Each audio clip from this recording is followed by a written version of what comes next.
People all around the world, welcome to this webinar, which is the 9th of our discussions with some of the leading thinkers of the world about democracy, its challenges and its challengers. The webinars are part of a project on populism and constitutional democracy funded by the Australian Research Council. And this is the first of many, I hope, which is held in cooperation with the Central European University's Democracy Institute in Budapest. The webinars are recorded, so you can watch these, or you can watch the others through our website, globalconpop.blog, or on YouTube, and you'll be notified when this one is edited and appears online. These webinars are part of a research project by its three co-investigators, Adam Charnotta, who's on the screen, Wojciech Sadurski, and me. It's a project on what we call anti-constitutional populism. And recently we've published, last week, 2 weeks ago, this beautifully covered book under that title with Cambridge University Press. A few months earlier, Ruling by Cheating by today's guest, by Andras Shire, was published also with a handsome cover, but I don't have it with me, and also by Cambridge. In a sense, the two books speak to each other because their subjects are the same, and we will literally be taking the opportunity to speak with each other tonight. So first, let me say something about our author and star. Andras Shire is founding dean of the Central European University's Legal Studies Department. He's now a university professor at the CEU, and he's a former vice president judge at the European Court of Human Rights. He's a distinguished scholar in many fields, in particular human rights, and a hugely eminent scholar, constitutional law. He's taught at many of the great universities of the world, including uppermost, I should add, the University of New South Wales, from which all three of the panelists today come. His recent publications include Constitutional Sentiments, 2011, The Constitution of Freedom, 2017, co-authored with Renata Uit, and a massive and important collection, also related to our themes, the Rutledge Handbook of Illiberalism, edited by Andras, Renata, and Stephen Holmes of NYU, and that came out a few months ago. Pardon me. Our panel tonight is Rosalind Dixon, Professor of Law at UNSW, author of too many books to mention, but one of which I will, since it was the subject of our webinar in September last year and is directly relevant tonight. And that is Abusive Constitutional Borrowing, co-authored with David Landau. Abusive constitutional borrowing is one of the many themes that emerged from Andras's book. Ros joins us from Sydney, where she is trying to emerge from both her birthday and COVID. I from an apartment in Vienna, where I'm in the middle of COVID. And Adam, as usual, in Białystok, where he is yet to enjoy COVID, but he's a patient guy. What brings us here is Andras's new book, and new and engrossing book. It's a pungent and vivid account, analytical, critical, sometimes polemical, and never dull, of the distinctive character of a particular style of political regime, one that differs from and is extremely hostile to a liberal constitutional democracy in many ways, but not in the usual ways with which we've become familiar since Hitler and Stalin and now Putin, not to mention numerous less ambitious thugs and authoritarians around the globe. The regimes Andras explores don't, in the main, rule by killing, shooting, jailing, even repressing too much. They rule, Andras argues, specifically by cheating, which is a short word, but carries a heavy load in this book. Examples from which the book draws, many examples, are Andras's own Hungary, where Viktor Orban decisively won his fourth election victory a few weeks ago, Kaczynski's Poland, which Adam enjoys at present, Venezuela under Chavez and Turkey under Erdogan, but there are plenty of other examples, such as Brazil, the Philippines, India. The list is growing, and there are examples of wannabe cheating regimes where the parties exist, but they haven't quite made it yet, such as the United States, which made it for a short time, and France, which has just not made it, but is not out of the running, and Slovenia, and there'll be others. So Andras, welcome. When we talk about political regimes, particularly ones we don't much like, we throw around a lot of words, often analogies with the worst we could imagine, authoritarian, dictatorial, and so on, but you're very precise with words. Your book is concerned with things, events, and processes in the world, many of them deeply disturbing, but it's also, and deeply, concerned that we name things right. So let's start with that, if you agree. You reject many of the usual suspects as labels used to describe these regimes. They're not authoritarian, they might become despotic, but not yet, they're not dictatorial. You settle generically, have other things to say, on illiberal democracy, which is a term coined as a warning by Fareed Zakaria, which was then adopted with pride by Viktor Orban, but is rejected as an oxymoron by many, including our previous speaker on the webinar, Jan Werner Müller. So can you explain why this is an important clarifying description for you? First of all, thanks for the opportunity. It's a pleasure to be with you, although it's not very pleasant to be forced to answer a question that I feel uncomfortable or incompetent to answer.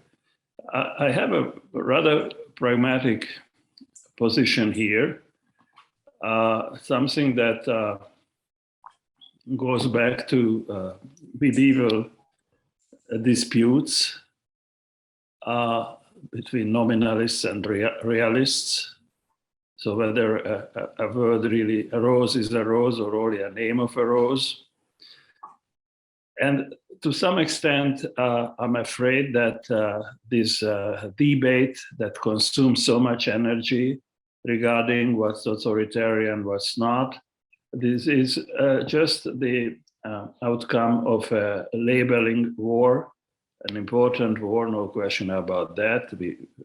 People, politicians, journalists, people in the pub, we fight our fights by labeling, but I'm not so sure that a meaning given to a word is not already an attempt to frame, and by framing we close our eyes to what is not in the tunnel, and most of the important things happen outside the tunnel.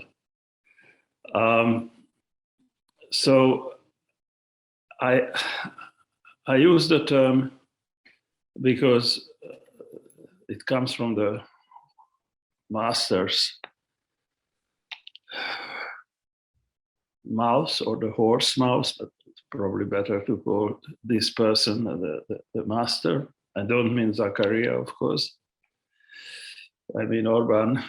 If he calls it that way, let's grant him the privilege. Now, of course, there is I don't want to run away from this discussion that whether it pertains to democracy in the approach that many take in this matter, it is in the family.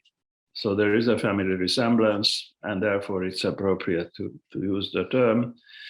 But frankly, my understanding, and of course, the advantage of saying this is not democracy is it fits into this clear division of friend enemy. We are the good guys, they are the bad guys. Actually, most of them are bad guys. I'm not so sure how good we are, but that's a different story. And so it's an easy way, and it creates a fighting spirit, and it's a very influential label that these regimes here are not democracy. But my more scholarly understanding is that perhaps we should start with looking at what democracy is, not what it means. What kind of human, social, political practices are carried out in the name of democracy, referring to that term. And the variety is enormous, because it can be thin and thick and procedural and Schumpeterian and what's not. And if you choose one or the other existing practice, then you are in a completely different ballgame. Basically, my understanding is that if you look at whichever form of democracy we know, forget about theory, but practical democracies, there is always, and even at the level of theory, there is an element that is very troubling, that there is an inherent potential starting from Rousseau or with Rousseau. And of course, you could cite these not too friendly people regarding democracy from starting with Plato. And that troubling element is that democracy contains elements which are not particularly present, which are conducive to destroy democracy itself.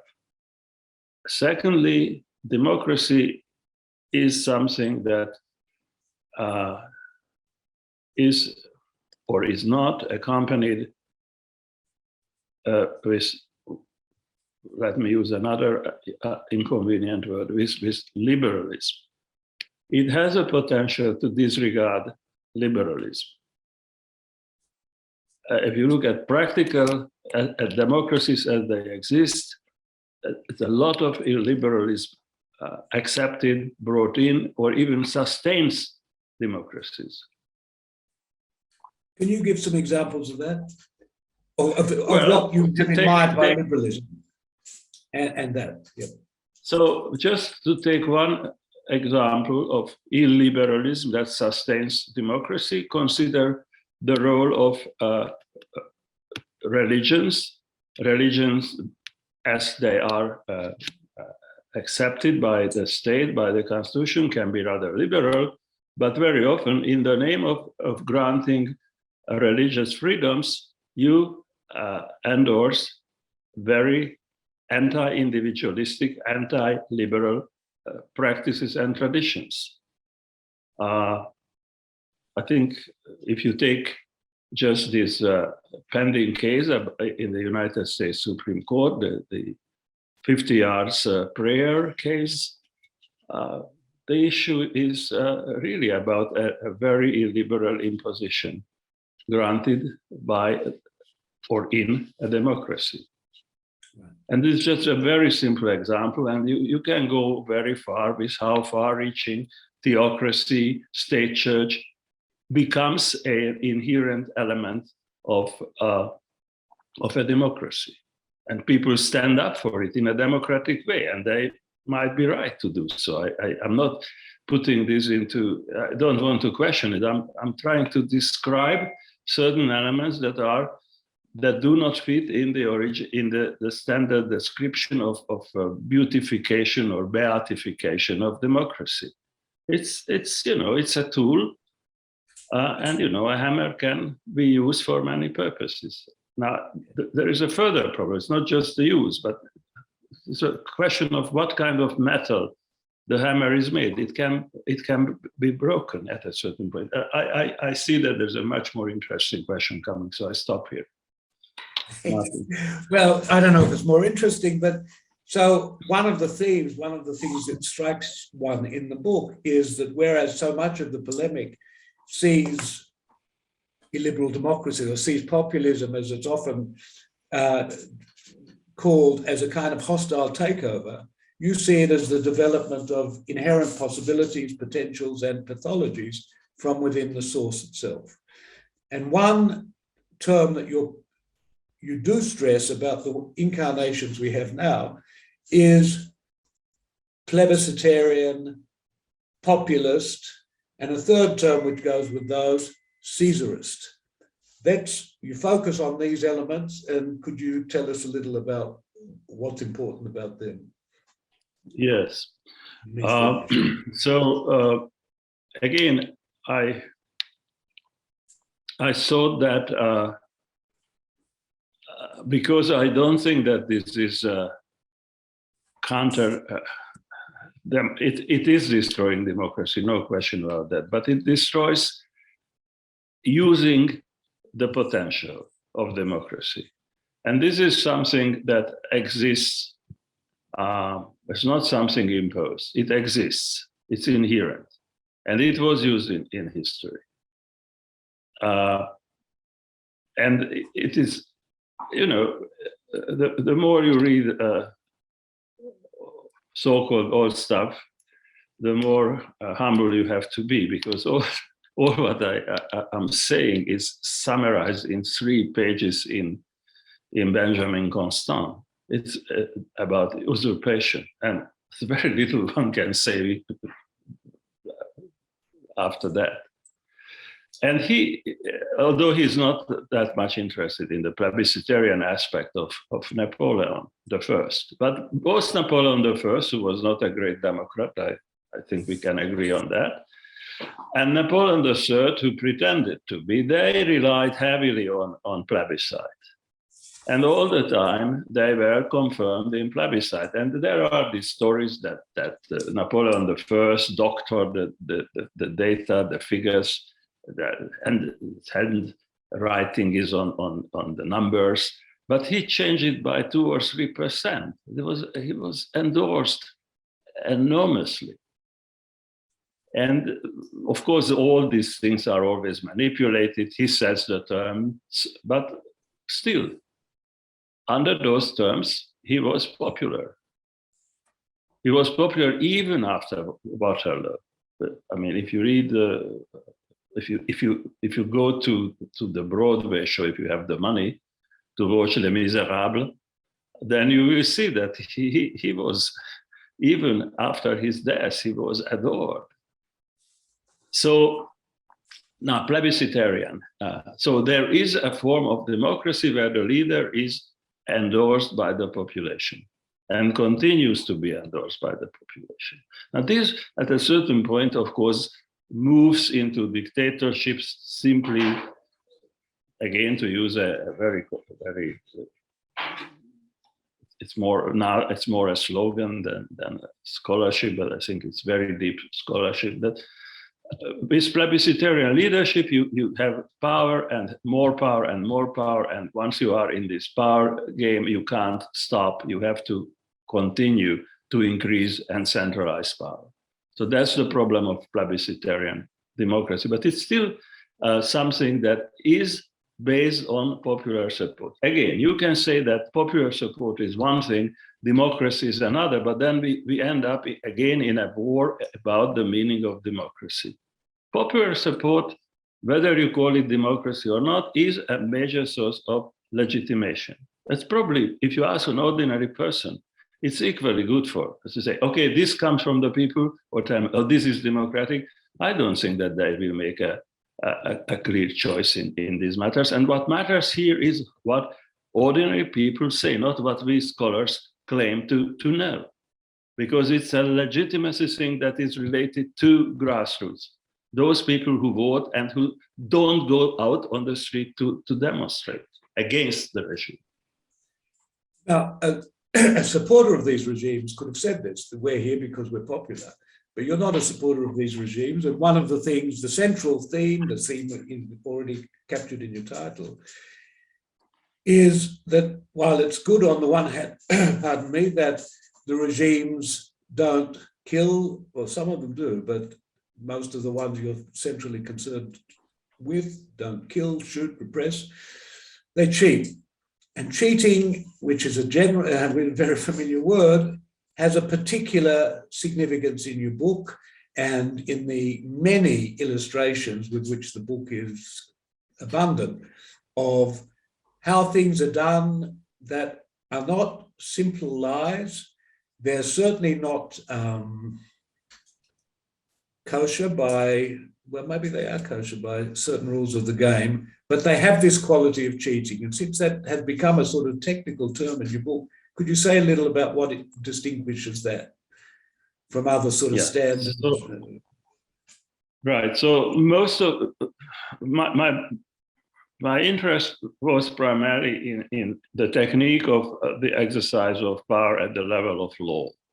And all what we have discussed so far, illiberal or not, are not, I mean, there are many pages dedicated to this in the book, but the specificity, I think, is about the nature of exercising power.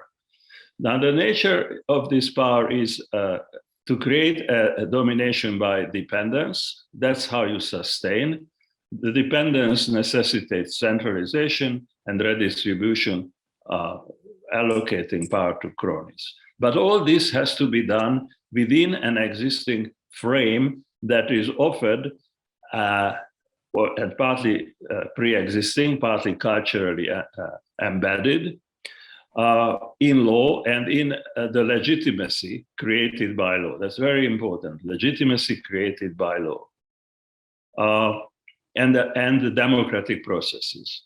So that's where referenda come in, for example, in the Latin American context, and certainly not in this form in Europe. But let's stick to referendum. It gives you it gives me an opportunity to explain cheating as a central concept. So generally, there is this description of the relation between populism and the liberal democracy, where, of course, populism claims to give power back to the people, and the favorite form of that is referendum, which in reality is a plebiscite. And by this differentiation, I mean that plebiscite is initiated by those in power. The terms of reference are determined by those in power. One example, of course, is Brexit, which is in reality a plebiscite, not a real referendum, notwithstanding popular endorsement. But leave that again aside. Now, the interesting thing about the regimes I'm interested in is that they claim to provide the opportunity to people to endorse various measures, mostly very often xenophobic, or measures which are intended to express agreement with the leader, to reinforce the mandate of the leader. And it's not only through parliamentary or presidential elections, but through referenda. That comes into this plebiscitarian leader democracy idea. Where is the cheating? The cheating is, for example, in Hungary, in the form of how referenda are carried out. The Hungarian government seldom used referenda. They used it in two important cases. In both cases, they failed because of the rules of referendum. And what they had instead are popular consultations. A popular consultation is a set of questions which are extremely stupid and manipulated. There is no right answer to this. To give you an example, a fictitious one, do you like to do what you like to do most? So this type of questions, okay? It's relatively easy to see. And if you endorse that, then this means that you endorse the policy of the government, because the government is just providing you with whatever you like the most, or at least whatever you like. And surprise, surprise, they send a letter. By the way, this is not going to the voting box or polling. They send you a letter and you send it back. No one counts it. Or maybe they count it, but it's certainly not controlled by anyone. And then they come up with a result. Now, that is not doctored the way Napoleon did, doctor. results of of the plebiscites that confirmed his emperorship. These are just figures that they think are best. And then they report this back to the people, saying that we are listening to you, we took care of what you want. And here we can see that really this regime is supported. So this is a typical example of how they cheat. They say, we asked the people, and they did, but this is all fake and based on cheating. And of course, this is particularly interesting for a professional when you see this in specific legal arguments, but not everyone is enthusiastic about how you can write judgments which look like being judicial, but in reality are mush. But that, so I mean, that picks up, you have this wonderful definition of cheating, which distinguishes it from straight out lying, and also makes it clear that something else is going on than what seems to be going on. You say that one can identify legal cheating as pretending to be faithful while violating fundamental principles. It's not a defiant departure. And much of the book goes into the detail and the complexity, because often it is complex, of how you can distinguish cheating use of the rules with other uses of the rules. Now, one person who's looked a lot at these, as she would call them, abusive uses of rules is Ros. And I wonder if you could pick up, have some, direct some thoughts about the material in the book, or some of the material in the book, which goes to particular legal techniques of cheating that Andras highlights.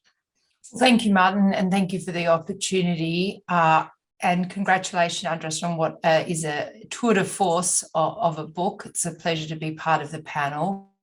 I do want to acknowledge that I'm coming to the meeting from Aboriginal land and pay respect to the Bidjigal people, who are the custodians of the land on which I'm coming from. So I was very intrigued by this use of the word cheating, and I think it's a very helpful one. But I did think about what some relatives of the phenomenon might be. So as I read Andras's definition, cheating came close to faking, or the kind of abuse that David and I talk about in our book, which is taking something, and using it form, but without the substance. And we identify 4 sets of technique associated with that. 1, radical superficiality in how norms are applied. 2, radical superficiality and selectivity. So selectivity being taking the norm without the exception, taking the prohibition without the defense or the exemption. Acontextuality being the 3rd mode, and anti-purposive use. And I see all of those techniques in Andras's notion of cheating. And my sort of comment, but also question to Andras would be, how do you see the difference between cheating and hardball of the Mark Tushnet variety? So Mark talks about how in some contexts people walk all the way up to the line, and one could do that politically and one could do it constitutionally. And of course, it's very hard to distinguish that from the kind of, splitting of spirit or substance and form that you identify with the word cheating. So that was one thought. What's the difference between cheating and hardball? And the second is that the use of the word cheating is, like all of these things, an attempt to capture what is a complex phenomenon. And it had many advantages in that context. But the one that did not seem to be an advantage to me is that cheating usually suggests that there are relatively clear rules that have been deviated from. And I think often democracy, and this is really channeling, Levitsky and Ziblatt, is there's set of norms and standards, conventions, understandings which sustain democracy and which are actually quite hard to define in ruleified terms.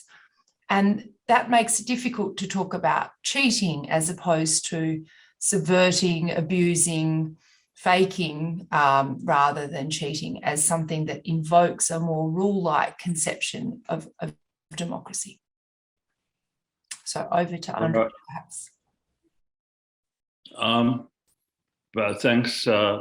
First of all, I think that the distinctions you elaborated are very helpful for analytical work. I come from a very practical experience judging. I was also involved in legislative drafting, where you can also do all sorts of tricks, but forget about that. But in the judicial work, now that I'm teaching what my colleagues did, and then the students say that, oh, but this is inconsistent, or this is all politics, because in one case you decided this way, then the next one that way. They always try to convince them that there are certainly inevitably departures, inconsistencies, very unpleasant, dirty deals in ordinary constitutional adjudication, no question about that. But the difference is to what extent is this systematic, and second, whether there are at least whether there is at least a reasonable connection between the principles and precedents which are cited in the case and the outcome. But there is at least a line of consistency. And the line of consistency means a level of reasonableness. Now, in this area of cheating, you just don't have that kind of connection, and this lack of connection is systematic. It's not just accidental, it's not just for one issue, it's not for one ideological commitment, it's all serving one single political agenda, perpetuation of power. If you need for the perpetuation of power this year to increase the presence of religious entities, that will be it. If next year you need to increase the importance of pagan cults because of nationalistic sentiment, then this will be the source of national identity, and so on and so forth. So this element of unprincipled reference to invented principles is characteristic of this. This is certainly not hardball. We have to be a little bit contextual in the sense that all these countries operate in a certain domestic culture and in an international environment. Very few countries can afford, like, let's say, Russia, to disregard what is the international reaction. You have to be very powerful and courageous to do that. A small country like Hungary or Poland, they have difficulties. Even Venezuela had difficulties because they were embedded in the inter-American human rights system. They were embedded in the international monetary fund relations, etc., etc. So once you are in this scheme of things, and as long as, to some extent, these institutions, these networks maintain a certain requirement of rule of law and human rights, you are a little bit bound. Plus, once again, it is very much an internal matter, and both, let's say, Hungary and Poland are, to some extent, legalistic in the sense that legitimate authority requires a level of semblance of lawfulness. In Hungary, there's a very long tradition and it's very strong. And so even in a plebiscitarian regime, it's not enough to say that I'm the son of the sun, and therefore you have to follow me. That won't work. It's not enough even to say that I represent better than anyone else national virtue, although this is also part of the story in a number of populist-inspired illiberal regimes. It is absolutely important to resemble lawfulness, because that's the name of the game. It is also an important tool of governance. It's often said that these regimes are regimes where it's not the rule of law that prevails, but rule by law. Okay, but even if it's only rule by law, and that's the way you sustain the regime.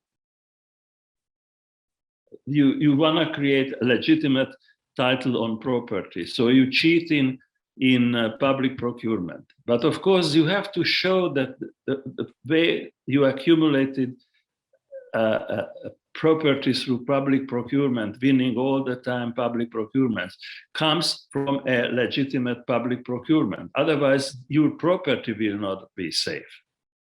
So the origins of original capitalist accumulation, contrary to, let's say, early 19th century, it has to be legal.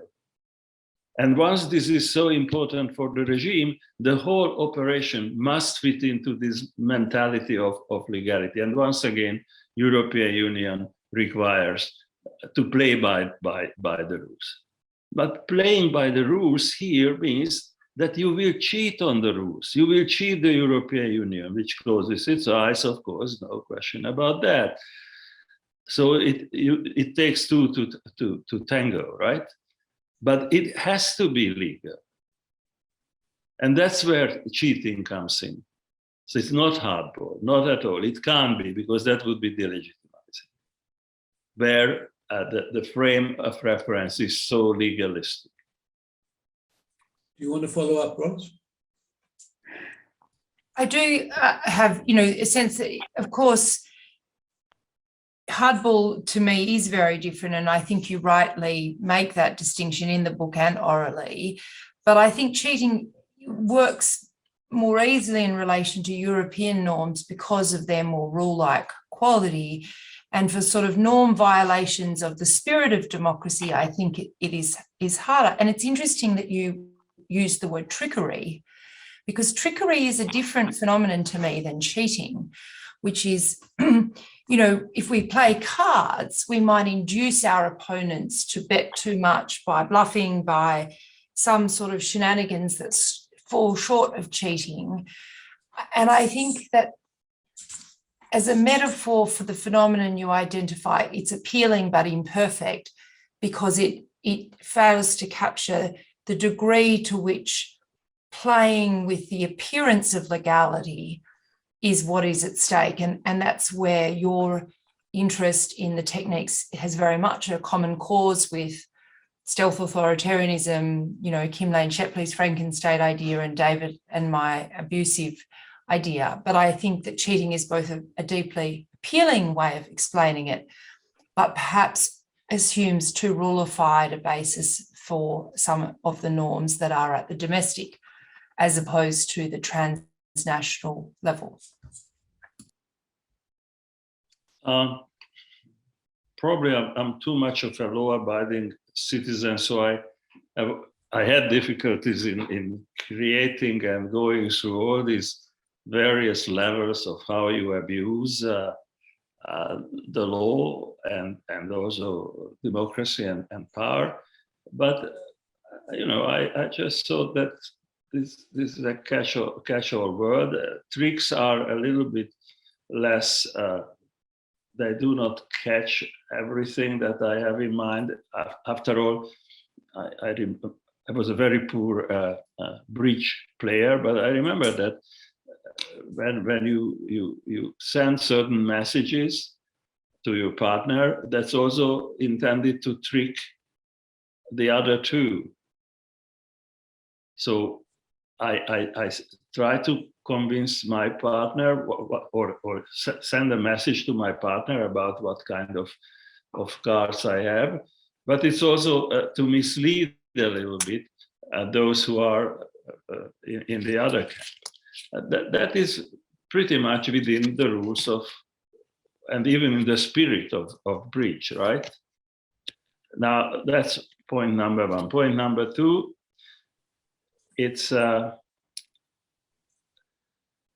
maybe because of these years I spent in in the judicial penitentiary, that I became a little bit suspicious of the word spirit, although I think it's absolutely important to consider that in social sciences and in describing institutions. But to say in a judgment that this is about the spirit, and I think we will have another encounter very soon on constitutional identity. So when you have identity in a legal document and you rely on that,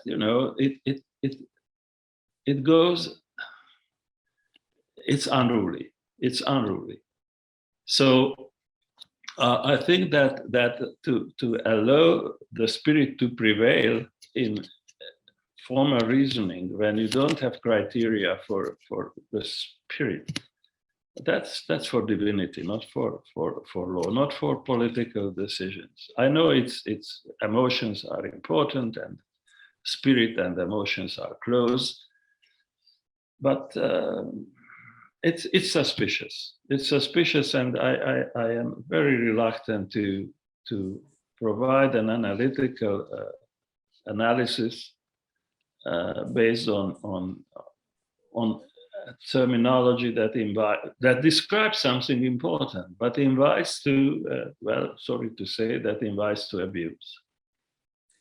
Well, let's move from spirit to logic, because one big controversy, and a controversy among various participants in our webinars, has been whether there is some inherent logic in populism, in the sort of regime you describe, which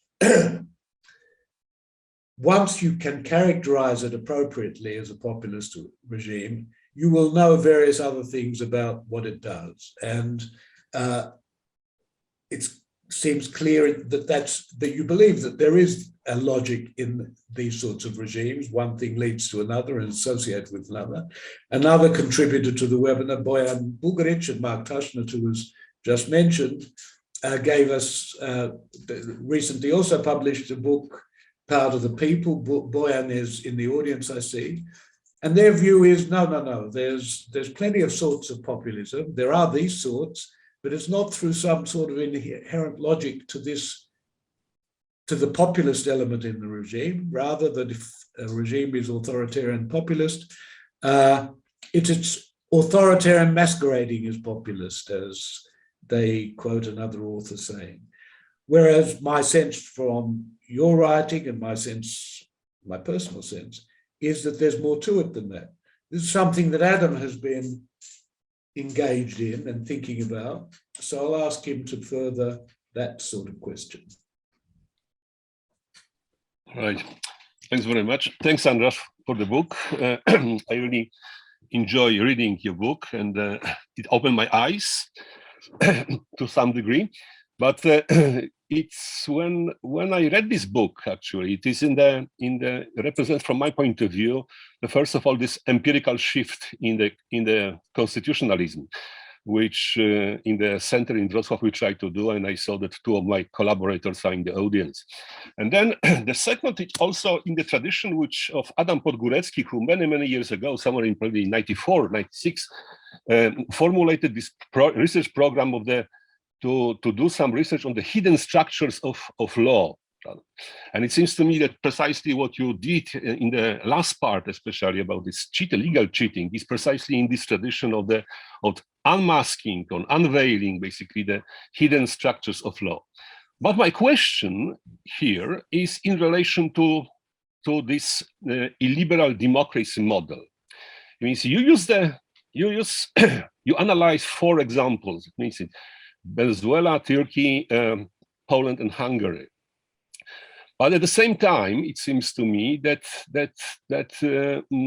what is the character and the status of this model is a universal character, because you use examples from the Philippines, from India, or is simply only particular, it means restricted. So there's a first question. Thank you. Let me say that you called my attention to something that I was not fully aware.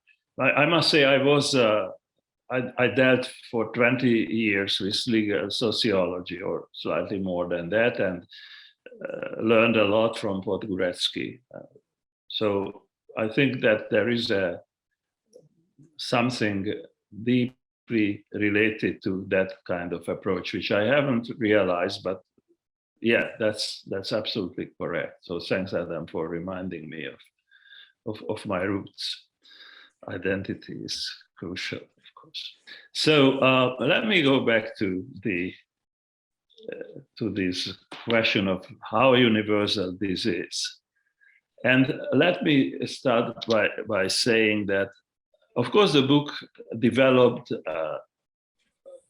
throughout 4 or 5 years. When I started, I was carried away by the idea of populism emerging. So this was the frame. And I haven't combined this whole thing with for example, with plebiscitarian leader democracy. These were intellectually separate.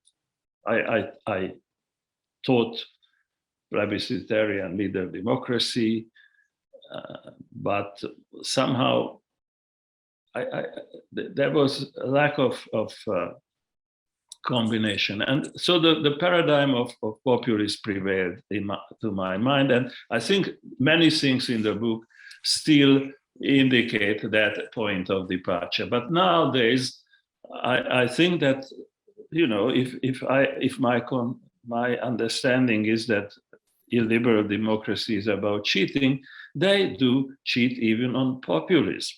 They are not genuine populists. They are not even, they are not Peron.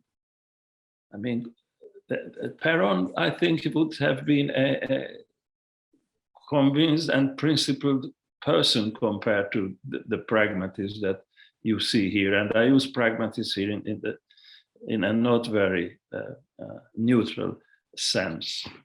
So that is the first point.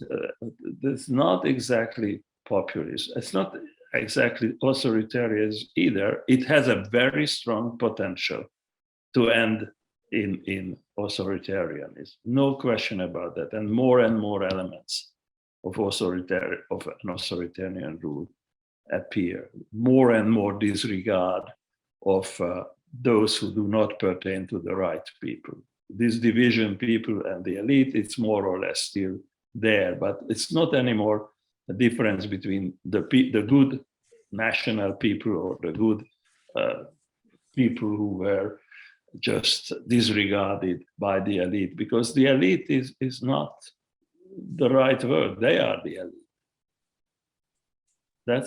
That's why this distinction that is used sometimes in the terminology that doesn't necessarily apply. So they cheat on populism. But I think that in terms of techniques of governance, because all these regimes have to rely on law, from the Philippines to Venezuela to Hungary, they use very similar techniques. And that is what really matters. If you read the reasoning of Singapore High Court on freedom of religion, it's the logic of those decisions, what is disregarded. In the name, they apply a certain form of balancing, but okay, technically it looks like a German decision, or at least, to be more correct, it looks like a UK decision. But the reasoning is just completely nonsensical from the perspective that we know. So once again, the techniques of usurpation are very similar. And in that respect, I think there is not a universal phenomenon. Oh, yeah, sorry. It's universal because some distortion of this nature exists everywhere. It's part of the law. So is it a misapplying of the term to say Syriza is populist, even though Syriza didn't do this sort of thing? Are we just using a term, just throwing it around, or we should be more precise? Or is this an untapped potential even in the other regimes we call populist? There are a number of parallel discourses going on. There is one in one kind of academia, there's another one in another branch of scholarship. Then there are discourses among journalists, among politicians, international organizations. They use the same terminology. Are they talking about the same thing? Do they use it the same way? No, I don't think so. Is there some kind of family resemblance here? Yes, there is. So it's very hard to answer your question with yes or no. It's, to use another favorite term of this decade or last 20 years, is multi-layered. So populism, or the term, the use is multi-layered. I think that's the only, that's something we have to keep in mind, okay? Adam, if you want to go on. Anders, when you mentioned about this legal cheating and it's a universal character of the techniques used, but some comments about the status nowadays in 21st century of legal mind, legal authority, because what you describe basically it shows that is a general crisis everywhere of the legal authority, of legal mind. Again, that's a great question. Where is the legal authority where you see day by day phenomena that should delegitimize it? That's really the $100,000 question. That seems to be a contradiction. Because notwithstanding all these cheatings, all these abuses, that legitimacy is still there. So far, it did not. There is erosion, no question about that. If you look at the level of respectability of certain Supreme Courts, you see that it is declining. But the judgments are still accepted, and not only the lawyers will continue to refer to it. Even those who completely disagree will say, oh, but this is the law. So the word law has this magic power, which has not been so far eradicated. And secondly, it's not just a matter of ideology. It is enforced. And in respect of enforcement, the creeks are not that important. They are enforced notwithstanding what kind of those people have. So the legal mind is still there. There is more comparison, more doubt.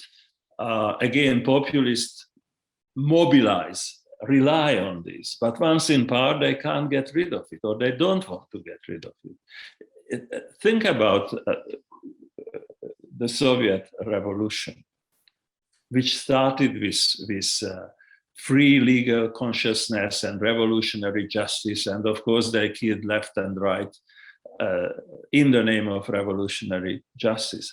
Now, this already in the early 20s started to disappear because that was resulting in some kind of anarchy.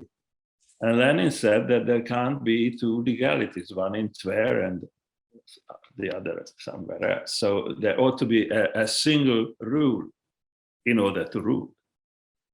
And therefore, the centrifugal forces of deconstruct the legal mind are countered by very strong imperatives of power, not to speak of business. How on earth you would that people accept commercial arbitration? I don't want to castigate all the time Supreme Courts. If you look at commercial arbitration, it goes whichever way it wants to go. They observe procedural rules, that's true. But the outcome, and yet it is accepted. So there are instrumental, not values, but instrumental considerations that reinforce the legal mind, that enable the legality of legalists to continue. I'm not saying that this is not something under threat. Perhaps it's not even a bad thing that it is under threat. When it comes to threaten the core of the rule of law, then that is a real problem. Ross, And again, okay, I thought that this will be the word to wake you up, Mark. I'm not allowed to ask about the rule of law. Ross. Thanks, Martin. I just wanted to pick up something that Adam's obviously pressing on about some of the economic dimensions of people's discontent, which Bojan and others have obviously written about, and ask a question about what I would call the stability or distinctiveness of the illiberal democracy model that Andras identifies. Because I think for that claim that it's this distinctive type in between authoritarian and liberal democratic, one has to sort of press on whether it's sliding more authoritarian or whether some authoritarian tactics might actually be closer to the liberal democratic tactics that you identify. So on the idea of the economic, and you sort of say the corporatist desire to meet well-being or people's sense of well-being, it's a really interesting part of the book and account. But my understanding, though it's very limited, of Putin is that prior to his current invasion, intervention in the Ukraine, and some of his more kind of full-scale repressive measures, there was a kind of service-based mentality that Putin's popularity for a while at least did depend on a very corporatist meetings people's service-based needs. Will Bartlett, who's one of our leading Russianists, has told me how Putin, government used to go door to door to sort of survey people about what they needed and wanted. And so the kind of meeting people's needs part of the illiberal democratic type that you identify seems to me to be, part of the authoritarian move that maybe shades the category in a way that makes it more unstable. Certainly, as you note, Singapore. But there are other full-blown authoritarian regimes that have at least tried that at some point.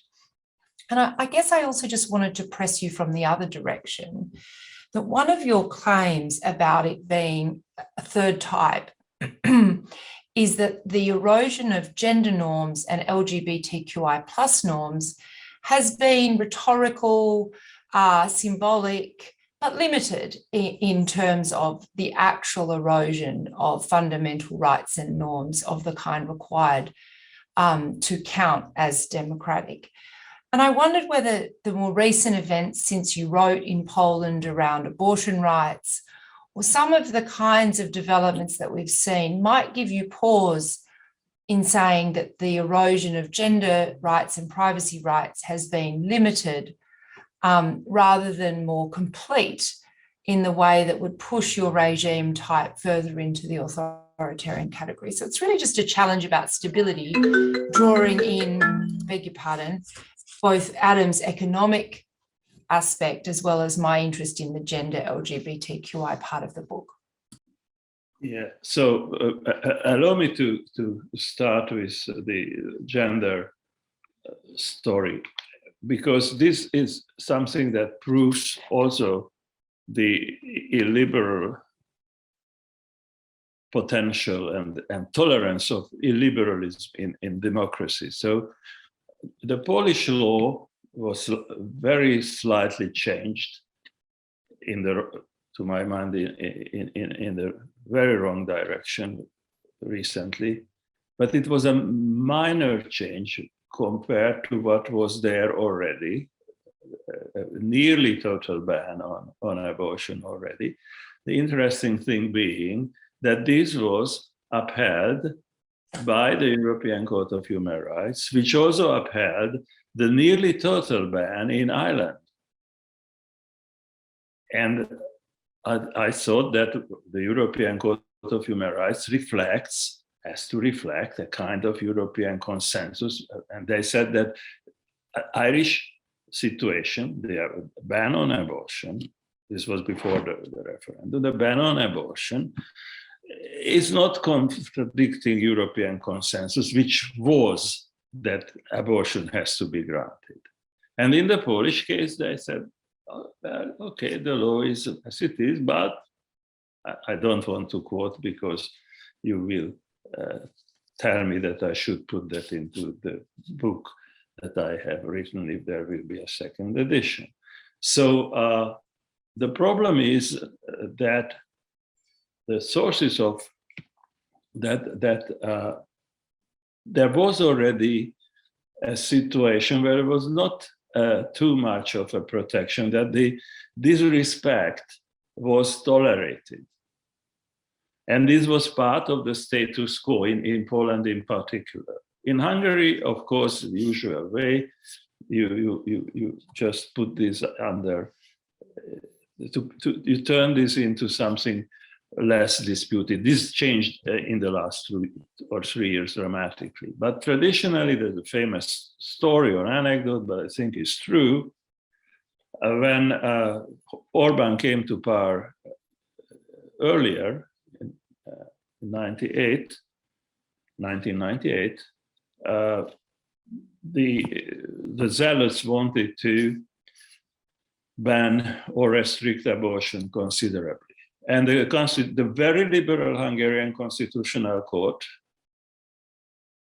the beacon of the rule of law in Eastern Europe, has already decided that this is more than welcome. So there was the constitutional door was wide open if the government would like to ban abortion. Orban said, well, this will be unpopular. Don't even mention that. Silence. That's how a plebiscitarian leader reacts to the desire of the population. Don't arouse it. Now, things changed recently. But again, as far as Hungary or even Poland are concerned, take Poland. This is really disgusting so-called LGBT-free zone, which is, by the way, a distortion of what these municipalities decided. It's not exactly the language that is put on those insignia. But anyway, it was sending a very clear illiberal discriminatory message. And to some extent, the message, the symbolic is discriminatory. It did not, there was no specific action following it. Probably something in the, I don't think that they had to change anything in the curriculum, because the curriculum was already silencing these LGBT-related ideas. In Hungary, they invented they created a mythology that there is LGBT ideology in the schools, which were operated perfectly controlled by the state, and there was practically nothing of that in the schools. And that language was used in the context of a referendum, which the government lost on technical grounds. But of course, the referendum, this was a real referendum, but the referendum had absolutely no practical consequences, even if it would have been correct, because everything that was in the referendum was already in the law, and it did not change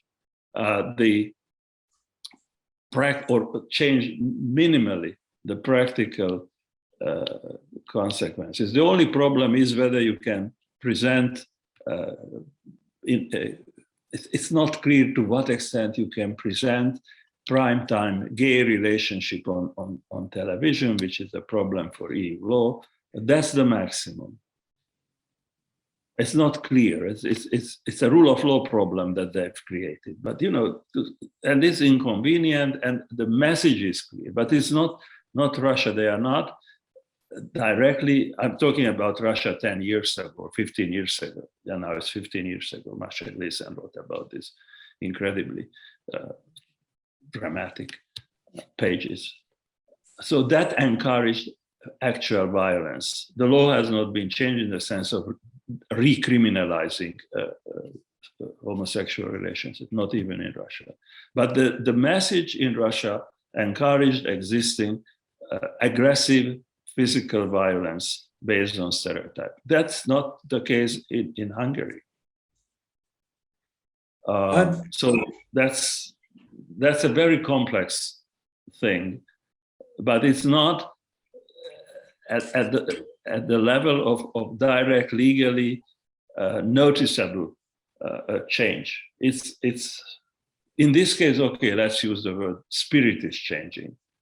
That's true, but not the spirit of the law. Well, I would love to ask some questions about the rule of law, but that's a self-denying ordinance. And I'd particularly like to pose, and just leave in the air because we have to move to Q&A, time is telling, Lenin's question, what is to be done? And I hope in your answers to whatever questions happen, you can insinuate your answer to that question from time to time. But for the moment, can we, Carolyn, switch to audience Q&A? Who do we have here? Yes, indeed. We don't have questions in the chat box yet, but if anyone would like to raise their hand to speak. Well, Boyan would like to. I tell him he would like to. And Stefan Auer has asked a question, I think. Well, Stefan too. Okay, well, let's... Am I being obeyed or disobeyed? No, I'll go to Boyan first. And then Stefan and Yuji after that.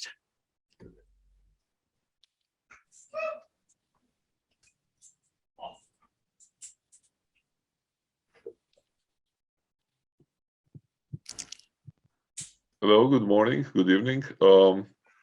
It's been a pleasure to listen to this fascinating conversation. I have just one observation. It's more observation than a question, which is that I actually strongly agree with the author about the importance and utility of keeping this distinction between this type of governing and the the democratic and authoritarian extremes. So I just wanted to clear up whether I'm understanding correctly the core argument, because there's been a lot in the political science literature about these hybrid regimes for a long time. So I've seen only one actually account that tries to go a little bit beyond that hybrid regimes type of argument, which was actually presented also in this workshop, which was John Keene's book on the new despotism.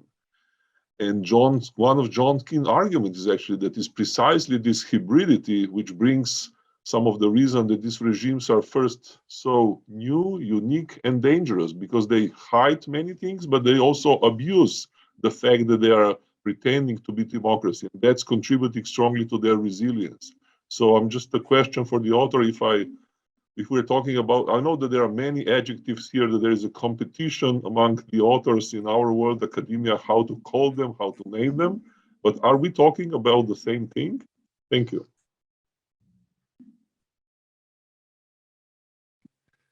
Yes, indeed, it was Martin who was kind enough to read certain chapters in advance and called at a certain point my attention to this book of Keene's. And I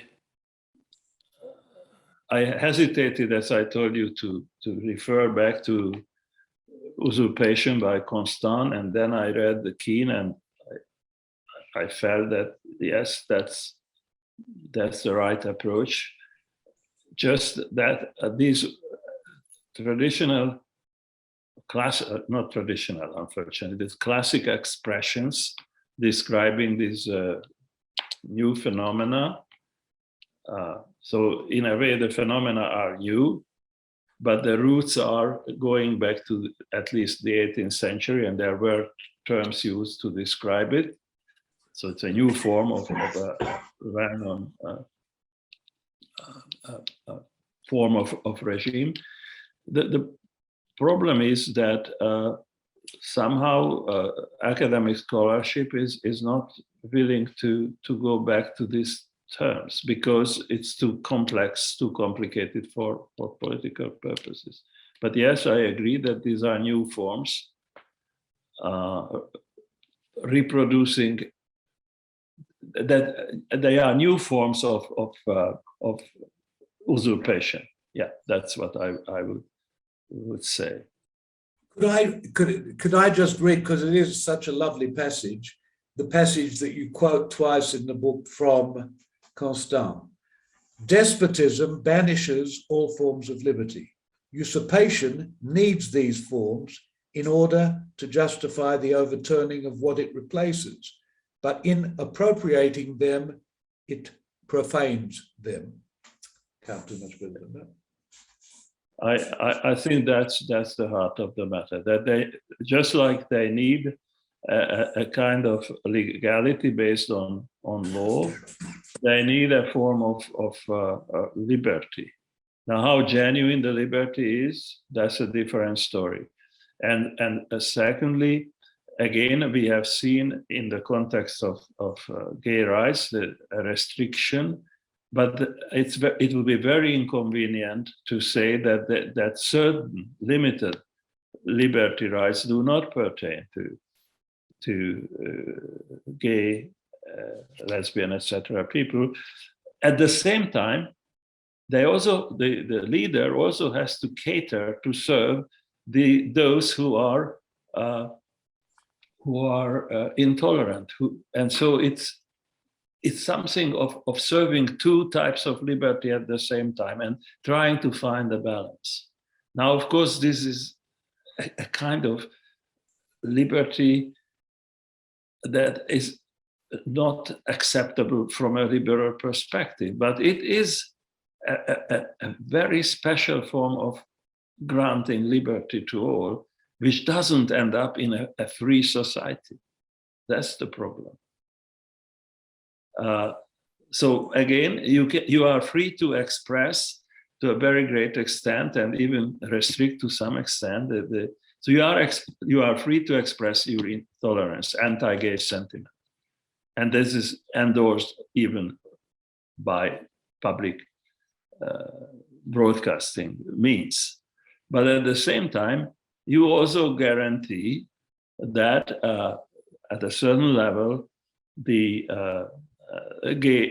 rights of gay people are protected. Hungary has a rather, they don't allow gay marriage, but partnership was already recognized for a long time, and except adoption, there is equality. So, you know, it's a very specific, and this is something perhaps we should discuss much more, how the idea of liberty and rights are distorted, because we spent a lot of time on cheating in these rules. Not only, I don't mean in this book, but in the general discussion, Frankenstein, and so on. But this element that is crucial for Constant, that they have to pretend to allow liberty, because there is a popular demand for it, and they cater to people. How this is really granted? There is an imbalance. There is some sympathy now in Hungary for anti-gay sentiment by the government, but they set limits to it very clearly. Stefan, next. The next question, I think, is from Iji. So, Yusuf Shiban, who is going to be our guest in the next webinar that we hold, his new book, Constitutional Imaginaries, will be discussing on the 8th of June.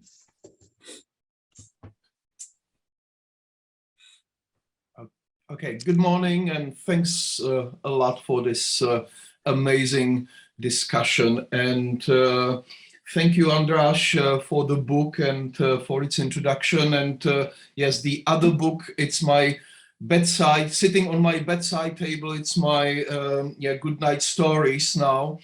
And listening You've got as long as you like. Yes.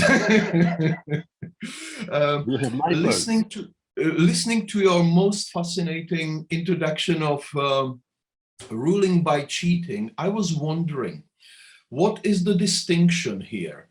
What is the opposite of cheating? Is it the functional rule of law in the legalist sense, that in which you don't bend rules? Or is there something almost in the Hobbesian sense of the legal machine which works impartially and in which the rule of law is both a teleology and an ideal? Or is there something more, almost in the spirit of German idealism, that if you don't cheat, you must be honest? And then honesty is not just a legal virtue, but a civic public virtue. And almost in the Habermasian sense of you need a free public sphere and discourse democracy, which populists are attacking. So in that, and if this is true, then my question would be, why is cheating so popular? Thank you for this opportunity and a very illuminating question. So you may have noticed that I don't believe in Manichaean approaches.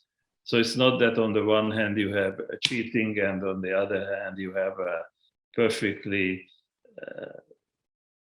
rule-abiding approach, partly because that may result in terrible things, pure abiding. I do believe that this is a moral problem. I do believe that this is a matter of personal honesty. So a judge who says that we don't take the case because we count the day of submission and it was in the morning and we don't care why it was in the morning instead of the evening. That is not honest, I think, where you can do it differently, but the issue is very important and there is a way to see that morning is still somehow in the evening without cheating, by the way. There are good reasons. So I think it's a matter of personal honesty, civic honesty. And I think this is very important. At the end of this book, if you ever get there, you see that it ends with a note on how this mentality of cheating, lying, deceiving, accepting deception, closing your eyes as a citizen is destroying the fabric of society. So it's not anymore the issue that those in power, the lawyers, they cheat. It's the population that accepts it. And that is the really troubling thing in illiberal democracies. I'm sorry, but I really would like to use the opportunity to mention one thing regarding Hungarians, not the outcome of the elections, but how they react to the Ukrainian war. And their approach to the Ukrainian war, according to a recent Ipsos World Survey, their attitude is similar to those of the noble democratic citizens of Saudi Arabia. They give the same answers. We don't want to get involved. It's not our business. We are ready to help people humanely if they are refugees, but that's it. We have to not to get involved. So that takes us to this question of why this kind of living not anymore in untruth, but living in indecency. That's the moral consequence of the regime. living in decency, not only tolerating, but passively endorsing it. Going back to Podgoretsky, as I told you, for some reason, I work now, I had to go back to earlier studies of the 80s, empirical fieldwork in legal sociology and how this is translated today. And already at that time in Hungary, there was a very interesting dual mentality. So they had reservations about the law, they cheated the law, but at the same time, they accepted its authority. So it was a I thought at that time the schizophrenic mentality. Now we know much more about the role of how emotions enable that, etc., etc. But there is one element which I think is very important, and in that respect, these different regimes may be different. The fact that in France they failed so far has a specific explanation that you will see here. In Hungary, we have documents from the late 18th century when serfdom was dominating. There was a serf mentality that said the rules, which are absolutely unjust, feudal rules, they said they are appropriate, but we will go around it. This is a mentality that is inevitably developing where there is nearly total domination, dependence, I mean. A domination that results in personal dependence. That is crucial. That is the fabric of society that is emerging in Hungary. Everyone is dependent. You lose your job, you lose your livelihood if you are not accepting this. In Poland, I don't know. There might be elements of that mentality, but because of its history, it's probably different. But this was typical in Hungary. Now, this kind of dependence mentality that is very much present here, very much present, I think, in a very different context. It was part of the story in Venezuela when social services, social benefits provided were very important to maintain, as long as the oil revenue permitted it, to maintain the power of Chavez. This is crucial. This is what enables these regimes to continue to survive. And in countries where there is a little bit more of independence, there is you asked me about what's the future, which of course you thought, Martin, that I will budge and try to answer. No, I think this is crucial.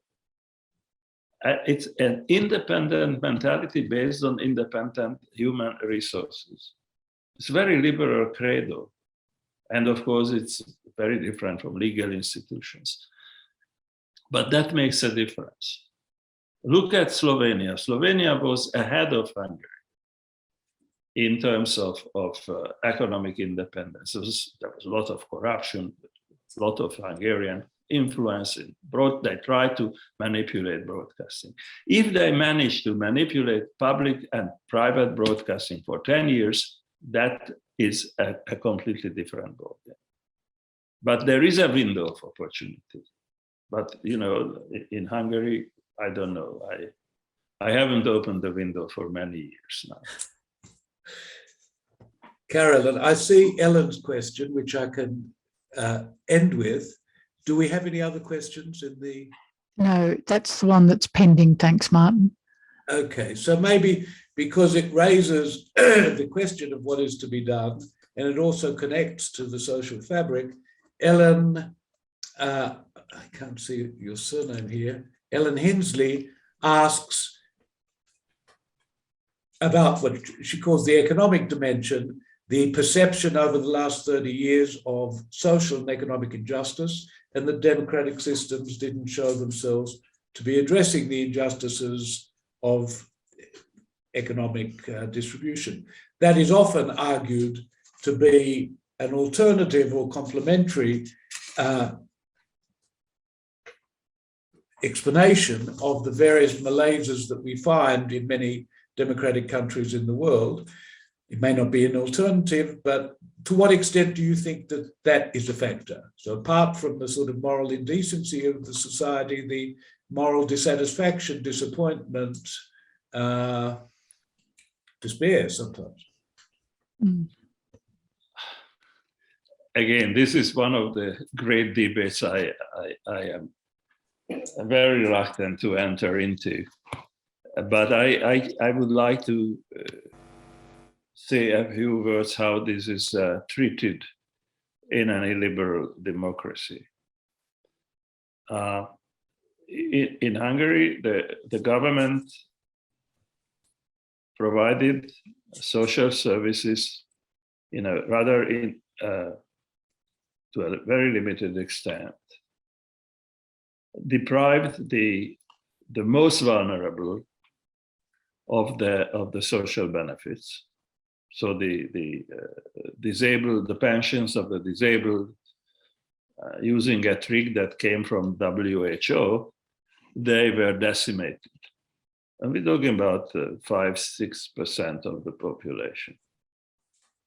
Medical service, quality of medical services went down, and slowly, private healthcare became very important. So the population still does not react to that.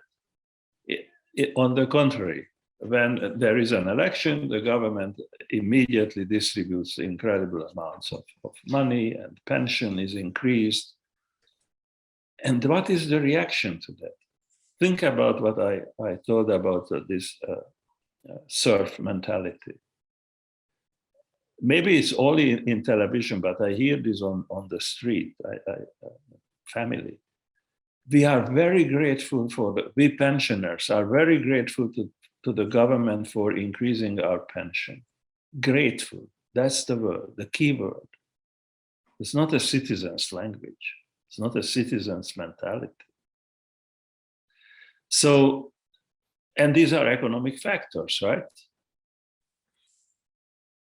How economy affects the population. So there is also a social strata that benefits of the regime.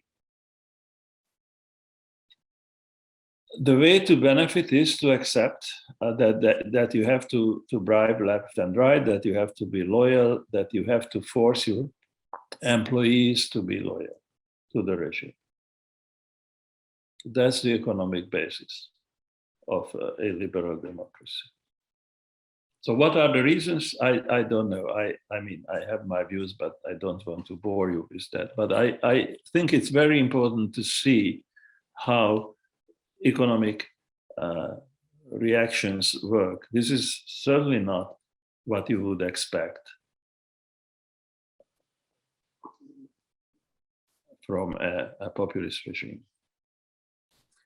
Well, I have long experience of being instructed in many things by Andras, sorry, rarely made more happy by his diagnosis.